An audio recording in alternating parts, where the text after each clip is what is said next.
Hello everyone.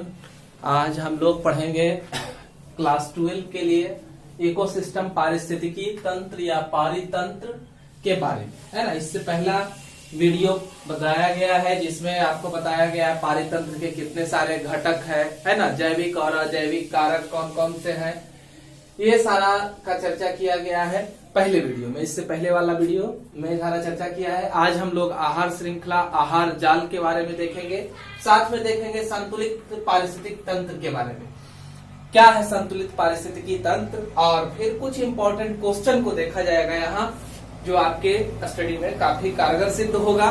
तो सबसे पहले अगर आपने चैनल को सब्सक्राइब नहीं किया है तो चैनल को सब्सक्राइब करेंगे, जिससे कि हमारे चैनल के नोटिफिकेशंस आप तक लगातार पहुंचते रहेंगे। तो आहार श्रृंखला के बारे में समझते हैं। आहार श्रृंखला किसे कहते हैं? आहार श्रृंखला फूड चेन, है ना। फूड चेन क्या है इसे देखना है। तो हम देखते हैं कि किसी भी इकोसिस्टम, तो इससे पहले इकोसिस्टम के बारे में एक्सप्लेन कर दिया गया है कि इकोसिस्टम क्या है, कि किसी भी जगह पर एबायोटिक और बायोटिक फैक्टर, जैविक और अजैविक कारक का आपस में जो इंटरैक्शन होता है उसी को हम लोग क्या कहते हैं? इकोसिस्टम कहते हैं। इकोसिस्टम के निर्माण के लिए बायोटिक फैक्टर और एबायोटिक फैक्टर, जैविक और अजैविक कारक की उपस्थिति अनिवार्य है। जैविक कारक में जितने सारे एनिमल्स हैं, माइक्रो ऑर्गेनिजम्स हैं, प्लांट हैं, और अजैविक कारक में एयर, वाटर, सॉइल, है ना, एटसेट्रा है। तो आहार श्रृंखला को देखेंगे। आहार श्रृंखला में क्या है कि इकोसिस्टम में क्या होता है कि एनर्जी का फ्लो जो होता है, एनर्जी का फ्लो वो कैसा होता है? यूनिडायरेक्शनल होता है, एक दिशीय होता है। इसको याद रखेंगे, ये ऑब्जेक्टिव क्वेश्चन की तरह है ना, कि इकोसिस्टम में किसी भी पारिस्थितिक तंत्र में ऊर्जा का प्रवाह कैसा होता है? तो एक दिशीय होता है ना। तो हम देखते हैं ऊर्जा का प्रवाह एक दिशीय का मतलब हुआ कि जैसे आप एक उदाहरण लें कि सूर्य है ना, उदाहरण ले रहे हैं कि सूर्य है, तो हम जानते हैं कि किसी भी इकोसिस्टम को बनाने के लिए अल्टीमेट सोर्स ऑफ एनर्जी जो है वो क्या है? सूर्य। एनर्जी सन से ही एनर्जी सभी को मिलती है ना। डायरेक्टली या इनडायरेक्टली हर जीव जो है ऊर्जा को गेन करता है, कहां से? तो सन से ही गेन करता है। तो सन का जो लाइट एनर्जी था वो क्या करता है? ग्रास एक्सेप्ट कर लेता है, घास एक्सेप्ट कर लेता है, और उस केमिकल एनर्जी को, है ना, वो क्या करता है? उस लाइट एनर्जी को ग्रास जो है रासायनिक ऊर्जा में बदल देता है। रासायनिक ऊर्जा का मतलब हुआ ग्रास उससे क्या करेगा? स्टार्च का निर्माण करेगा, ग्लूकोज का निर्माण करेगा। तो इस तरह से हम लोगों ने देखा कि सूर्य का जो लाइट एनर्जी था, प्रकाश ऊर्जा था, प्रकाश ऊर्जा का कन्वर्सन किस में हो रहा है? रासायनिक ऊर्जा में कन्वर्सन कौन कर रहा है? तो ग्रास कर रहा है ना। उसको बदल कौन रहा है? ग्रास कर रहा है। अब यह ऊर्जा जो थी वो स्थानांतरित हो गई कहां से? इससे कहां पहुंच गई? इसमें पहुंच रही है ना। अब इस घास को खाएगा कौन? ग्रास ऊपर, है ना। फटिंगा कीड़ा जो है वो ग्रास ऊपर जो है वो खाएगा। अब इसकी संचित ऊर्जा कहां पहुंच जाएगी? इसके अंदर पहुंच जाएगी, है ना। अब ग्रास ऊपर को फ्रॉग खा रहा है, मेढक खा रहा है, तो इसकी ऊर्जा जो है वो मेढक के पास पहुंच रही है। मेढक को खाने का काम कौन करा रहा है? स्नेक कर रहा है। तो इसकी ऊर्जा कहां पहुंचने वाली है? स्नेक के पास पहुंचने वाली है। स्नेक को अगर हॉक खा रहा है, बाज खा रहा है, तो इसकी ऊर्जा कहां पहुंच रही है? इसमें जो संचित ऊर्जा थी, है ना, इसने भी क्या किया था? ऊर्जा को बदला था अपने अनुरूप, और फिर ये पहुंच रहा है कहां? हॉक में। ऐसा नहीं है कि स्नेक को फ्रॉग खा जाएगा, है ना, ऐसा हो सकता है, संभव नहीं है। तो स्नेक को जब फ्रॉग नहीं खा सकता है तो ऊर्जा कभी भी उल्टी दिशा में नहीं बह सकती है। ऊर्जा कभी भी उल्टी दिशा में नहीं बह सकती है। ऊर्जा जब भी जाएगी तो फ्रॉग से कहां जाएगी? स्नेक में जाएगी। स्नेक से कभी फ्रॉग में नहीं जाएगी। इस तरह से, इसलिए हम क्या कहते हैं कि इकोसिस्टम में ऊर्जा का प्रवाह कैसा होता है? एक दिशीय होता है ना। हम देखते हैं इकोसिस्टम में ऊर्जा का प्रवाह एक दिशीय हुआ, यानी कि हम देखते हैं कि जीव जो है एक दूसरे से एक चरणबद्ध तरीके से, है ना, क्रमबद्ध तरीके से एक दूसरे से जुड़े हुए हैं। ठीक है। ग्रास से कौन जुड़ा हुआ है? ग्रास ऊपर जुड़ा हुआ है। ग्रास ऊपर से फ्रॉग जुड़ा हुआ है भोजन के लिए, है ना। भोजन के लिए ग्रास ऊपर पर आश्रित है आपका फ्रॉग। तो ऊर्जा का स्थानांतरण भी इसी दिशा में होगा। और किसी भी इकोसिस्टम में, पारिस्थितिक तंत्र में, जब एक जीव दूसरे जीव से पर संगठित रूप से जुड़े होते हैं, क्रमबद्ध तरीके से जुड़े होते हैं, क्रमबद्ध तरीके से ऊर्जा का शोषण करते हैं, तो इस चेन को ही आहार श्रृंखला कहा जाता है। आहार की श्रृंखला, है ना। ऊर्जा, आहार किस लिए? तो ऊर्जा प्राप्ति के लिए। तो ऊर्जा प्राप्ति के लिए एक जीव जो दूसरे जीव पर आश्रित हुए ऊर्जा का स्थानांतरण हुआ, वही कहलाया क्या? फूड चेन, आहार श्रृंखला के रूप में जाना गया। ठीक है, तो इस बात को आप लोगों ने समझा कि आहार श्रृंखला किसे कहते हैं। किसी भी फिर से एक बार, किसी भी इकोसिस्टम में एक जीव दूसरे जीव पर, है ना, भोजन के लिए जुड़े होते हैं, आहार के लिए जुड़े होते हैं क्रमबद्ध तरीके से। तो क्रमबद्ध तरीके से इनका जुड़ाव जब होता है तो ऊर्जा का प्रवाह हमेशा एक दिशीय होता है और इसी को क्या कहा जाता है? आहार श्रृंखला कहा जाता है। ठीक है, आहार श्रृंखला कहते हैं। हम जानते हैं कि सौर ऊर्जा जो है, सौर ऊर्जा को कौन ग्रहण करेगा? तो हरा पौधा। सौर ऊर्जा को ग्रहण कौन करेगा? हरा पौधा। हम लोगों ने अभी देखा कि सौर ऊर्जा को कौन ग्रहण करेगा, क्योंकि हरे पौधे में ही यह शक्ति है कि वह प्रकाश ऊर्जा को रासायनिक ऊर्जा में बदल सकता है। हरे पौधे के पास ही यह शक्ति है कि प्रकाश ऊर्जा को रासायनिक ऊर्जा में वह बदल सकता है। तो हम जानते हैं हरे पौधे को क्या कहा जाता है? उत्पादक, प्रोड्यूसर। हरे पौधे को क्या कहते हैं? उत्पादक, प्रोड्यूसर। ठीक है, तो सौर ऊर्जा को ग्रहण किया किसने? उत्पादक ने, है ना। ऊर्जा का उपयोग करेगा, अपने अनुसार वह ऊर्जा का उपयोग करेगा, फिर ऊर्जा को संचित करेगा। संचित करने के बाद इस ऊर्जा को हरे पौधे से प्राथमिक उपभोक्ता, जो हरे पौधे को खाते हैं या उसके उत्पाद को खाते हैं, वही कहलाते हैं क्या? प्राथमिक उपभोक्ता, प्राइमरी कंज्यूमर।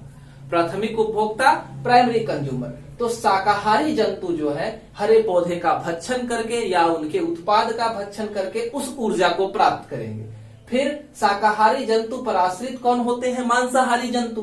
तो मांसाहारी जंतु जो होते हैं वो द्वितीयक उपभोक्ता कहलाते हैं, सेकेंडरी कंज्यूमर। मांसाहारी क्या कहलाएंगे? द्वितीयक उपभोक्ता, सेकेंडरी कंज्यूमर। इस तरह से ऊर्जा अब कहां पहुंच गई? मांसाहारी में। ठीक है, अब उस मांसाहारी को भी अगले मांसाहारी खाते हैं, तो उस मांसाहारी को जो अगले मांसाहारी खाते हैं उसे उच्चतम श्रेणी का टॉप कंज्यूमर कहा जाता है। उच्चतम श्रेणी का तृतीयक उपभोक्ता, टर्सरी कंज्यूमर या टॉप कंज्यूमर। अगर उसको खाने वाला कोई ना रहा तो उसे क्या कहेंगे? टॉप कंज्यूमर कहेंगे। अगर खाने वाला रहा, है ना, तो वह टर्सरी कंज्यूमर कहलाएगा और तब उस ऊर्जा जो है उस तक पहुंच जाएगी, है ना। तो हम लोगों ने देखा कि श्रृंखलाबद्ध तरीके से, उल्टा कभी नहीं हो सकता है। जब भी होगा तो श्रृंखलाबद्ध तरीके से ऊर्जा जो है एक दिशीय गति करेगा, है ना। तो यहाँ पर परिभाषित करके भी लिखा गया है कि श्रृंखलाबद्ध तरीके से एक दिशीय जीवों का समूह, है ना, जिसमें एक जीव अपने नीचे स्थित जंतुओं का खाते हैं, है ना, और उससे क्या करते हैं? ऊर्जा को प्राप्त करते हैं। इसे ही क्या कहा जाता है? आहार श्रृंखला कहा जाता है। ठीक है, इसे ही क्या कहेंगे? आहार श्रृंखला कहेंगे। कई आहार श्रृंखला का उदाहरण है। एक मैदानी आहार श्रृंखला, है ना, ग्रासलैंड इकोसिस्टम का उदाहरण यहाँ दिया गया है। सन है, सन से ऊर्जा प्राप्त किया, ग्रास, ग्रास से ग्रास ऊपर, ग्रास ऊपर से फ्रॉग, फ्रॉग से कहा? स्नेक, और स्नेक से कहा? हॉक, बाज में। इस तरह से ऊर्जा का स्थानांतरण हुआ। सन अल्टीमेट सोर्स ऑफ एनर्जी के नाम से जाना जाएगा, ग्रास जो है प्रोड्यूसर के नाम से जाना जाएगा, ग्रास ऊपर जो है वो प्राइमरी कंज्यूमर कहलाएगा, फर्स्ट ऑर्डर कंज्यूमर कहलाएगा, है ना। फ्रॉग जो है सेकेंड ऑर्डर कंज्यूमर कहलाएगा और स्नेक थर्ड ऑर्डर कंज्यूमर कहलाएगा। इसके बाद कोई नहीं है, अतः यह टॉप ऑर्डर कंज्यूमर कहलाएगा। ठीक है, इस तरह से हम लोगों ने एक मैदानी इकोसिस्टम को देखा। इसके बाद देखते हैं एक जलीय इकोसिस्टम को, है ना। किसे देखते हैं? एक जलीय एक्वेटिक इकोसिस्टम को देखते हैं। जैसे एल्गी है, शैवाल, है ना। शैवाल को कौन खाएगा? शैवाल जो है कह सकते हैं, शैवाल को फाइटोप्लैंक्टन भी कहते हैं, है ना। पादप प्लवक कहते हैं, इसको क्या कहा जाता है? पादप प्लवक। छोटे छोटे माइक्रोस्कोपिक पौधे को क्या कहते हैं? पादप प्लवक कहते हैं, फाइटोप्लैंक्टन कहते हैं। फाइटोप्लैंक्टन को कौन खाएगा? जूप्लैंक्टन, जंतु प्लवक, छोटे छोटे माइक्रोस्कोपिक। इसको कौन खाएगी? छोटी मछली खाएगी। छोटी मछली को कौन खाएगी? बड़ी मछली। बड़ी मच्छी को कौन खाएगा?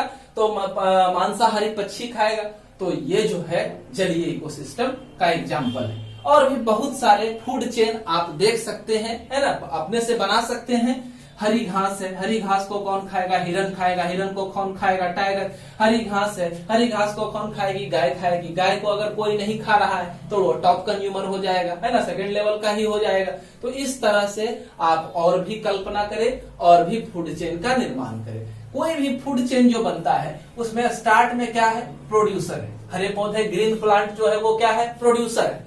प्रोड्यूसर को हमेशा का जो खाएगा वो क्या कहलाएगा, हर्बीवोरस। हर्बीवोरस को खाने वाला क्या कहलाएगा, कार्निवोरस। कार्निवोरस को खाने वाला कौन कहलाएगा, टॉप कार्निवोरस कहलाएगा। इस तरह से हमारा इकोसिस्टम आगे बढ़ता है, ठीक है। इसके बाद हम लोग चलते हैं नीचे, फूड वेब। फूड वेब क्या है, फूड वेब आहार जाल को कहते हैं। आहार जाल क्या है, एक चीज को याद रखना है, आहार श्रृंखला हम स्केच तो बना दिए यहाँ बोर्ड पर, लेकिन इकोसिस्टम में पूछा जाए क्या इकोसिस्टम में फूड चेन पॉसिबल है ना। इकोसिस्टम में फूड चेन पॉसिबल नहीं है, हमारी परिकल्पना है। हाँ, इकोसिस्टम में फूड वेब उपस्थित है, उपस्थित ये भी है, लेकिन ये सिंगल नहीं रह सकता। जब ढेर सारे फूड चेन आपस में इंटरकनेक्टेड होते हैं, जुड़ जाते हैं, आड़े तिरछे जुड़ते हैं, तो एक जालनुमा रचना बनाते हैं और उसी जालनुमा रचना को फूड वेब कहा जाता है, ठीक है। तो याद रखें, अब पूछेंगे आपसे क्वेश्चन ये भी पूछा जा सकता है कि आहार श्रृंखला में आखिर फूड चेन क्यों पॉसिबल नहीं है। इसलिए पॉसिबल नहीं है कि आहार इकोसिस्टम में फूड चेन क्यों पॉसिबल नहीं है, तो इकोसिस्टम में फूड चेन इसलिए नहीं पॉसिबल है क्योंकि एक जो कंज्यूमर है वो एक से ज्यादा, एक कंज्यूमर जो है वो एक से ज्यादा, है ना, जीवों पर भोजन के लिए आश्रित होता है। एक से ज्यादा जीवों पर भोजन के लिए आश्रित होता है, ठीक है। कोई भी उपभोक्ता भोजन के लिए एक जीव पर आश्रित नहीं होता है, वह जब भी होगा तो एक से अधिक जीवों पर भोजन के लिए आश्रित होगा। तो जब एक से अधिक पर आश्रित होगा तो ये सीधी सीधी जो रचना बनाई गई थी, है ना, ये पॉसिबल नहीं है, मिल ही नहीं सकता है। तो इस तरह से हमारे नेचर में जो मिलता है वो कौन मिलता है, फूड वेब मिलता है, ठीक है। अब फूड वेब बनाने का तरीका आप अपने से बना सकते हैं, एकदम आसान तरीका है। सबसे पहले घास लीजिए, प्रोड्यूसर लीजिए, है ना। प्रोड्यूसर को कौन खा सकता है, 5 नाम अपने मन से लिखिए, जैसे ग्रास ऊपर है, डियर है, कोई कीड़ा है, वर्म है, रैबिट है, माउस है, नाम 5 लिख दिए, है ना। अब ग्रास ऊपर को कौन खा सकता है, कल्पना कीजिए, फ्रॉग भी खा सकता है ना, लिजार्ड भी खा सकता है, और भी अगर आपके नजर में है तो उसको भी लिखिए।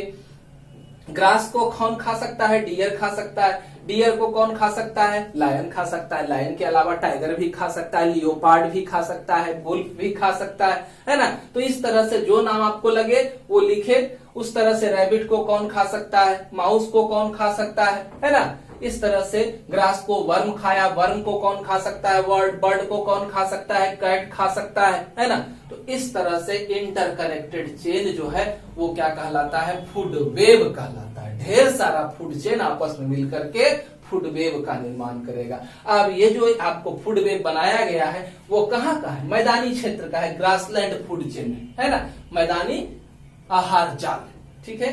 अब यहाँ पर देखिए इस साइड में बनाया गया है किसे, तो यहाँ बनाया गया है एक मैरीन समुद्री फूड वेब का निर्माण किया गया है। सन है अल्टीमेट सोर्स ऑफ एनर्जी। यहाँ पर प्रोड्यूसर के लिए के तौर पर एल्गी मौजूद है। एल्गी को कौन खाएगा, कंज्यूमर खाने वाला है, तो लार्ज फिश खाएगा। लार्ज फिश को कौन खा सकता है, लार्ज फिश को कोई नहीं खाएगा, वो डिकम्पोज हो जाएगा, है ना, सड़गल जाएगा। अब सड़गल जाएगा, इसी तरह से शार्क है, शार्क को कौन खाएगा, कोई नहीं, डिकम्पोज हो जाएगा। एल्गी को स्मॉल फिश भी खा सकता है, स्मॉल फिश को शार्क से डिकम्पोज हो जाएगा, है ना। इसी तरह से एल्गी को क्रस्टेशियन भी खा सकता है, क्रस्टेशियन को लार्ज फिश, है ना, लार्ज फिश स्क्विड को भी खा सकता है, सब डिकम्पोज होकर के नीचे पहुंच जाएगा। इस तरह से आपको एक मैरीन फूड वेब को बना करके यहाँ दिखाया गया है, ठीक है।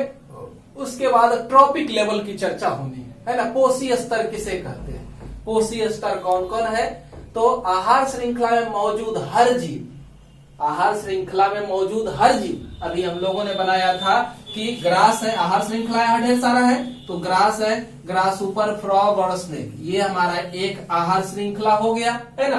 तो इस आहार श्रृंखला में ग्रास भी ट्रॉपिक लेवल है ना, ग्रास ऊपर भी ट्रॉपिक लेवल है, फ्रॉग भी ट्रॉपिक लेवल है, स्नेक भी ट्रॉपिक लेवल है, और हमारा हॉक भी जो है वो ट्रॉपिक लेवल है।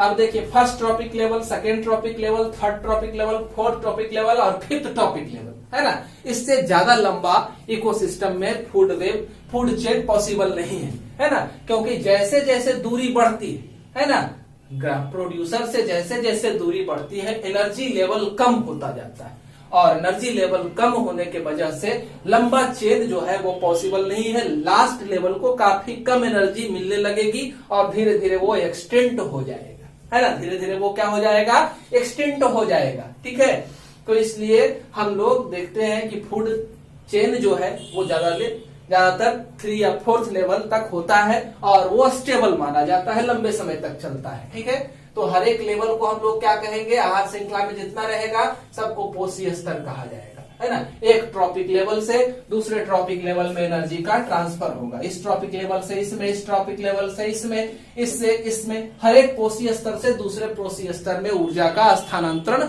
होता रहता। ठीक है, जैसे यहाँ लिख दिए हरे पौधे जो हो गया प्रथम पोषी स्तर, इसको फर्स्ट ट्रॉपिक लेवल कहा जाएगा। शाकाहारी जंतु जो होगा उसको प्राथमिक उपभोक्ता सेकेंड ट्रॉपिक लेवल कहा जाएगा। मांसाहारी जंतु को क्या कहेंगे, द्वितीयक उपभोक्ता कहेंगे, अभी पीछे समझा दिए हैं, है ना।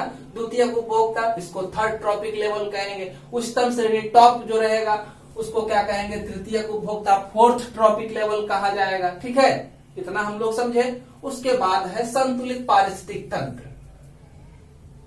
इसको समझने के लिए ध्यान दे, फूड वेब जितना बड़ा होगा इकोसिस्टम उतना ही अस्थायी होगा। कहने का मतलब इसमें जितने ज्यादा, है ना, इस प्रोड्यूसर को खाने वाले जितने ज्यादा होंगे, इस प्रोड्यूसर को खाने वाले जितने ज्यादा होंगे, है ना, उतना ज्यादा फूड चेन बनेगा।